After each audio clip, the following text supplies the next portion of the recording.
Returning from a week-long trip to the Iraqi capital of Baghdad and Syrian refugee camps in Jordan, California Senator Kamala Harris criticized President Trump's attempt to lock out Syrian refugees who are trying to get into the U.S. The president's policy as it relates to the Syrian refugee population is completely misguided and misinformed. We should not have a ban on Muslims. We should not have a ban on people who are legitimately fleeing harm and danger because of their religion. On the question of whether the U.S. should be more militarily engaged in Syria to topple President Bashar al-Assad, Harris defended the U.S. missile strike after the chemical attack there.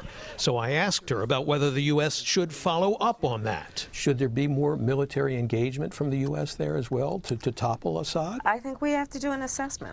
Certainly when you look at the chemical strike and the crime that was, there's no question that we should have acted, but we have to do an assessment, and the president needs to articulate a plan. Senator Harris sits on two of the most important committees in the Senate, Intelligence and Homeland Security. I asked her about the Trump administration policy on another international hotspot, North Korea, where they're not ruling out the use of military force. I will tell you, it is a complicated matter when we're talking about what should be our response to North Korea.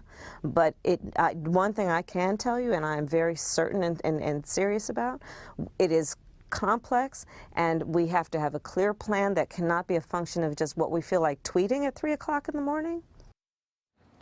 Being a member of the high-profile committee, Senator Harris responded to my question about the Russia investigation by saying that although it has disappeared from the headlines, it's moving full speed ahead, and at least in the Senate, she says, the bipartisan approach is still working, in contrast with the House Intelligence Committee. So you can see, Susie and Rick, she's got a full plate right now. Yeah.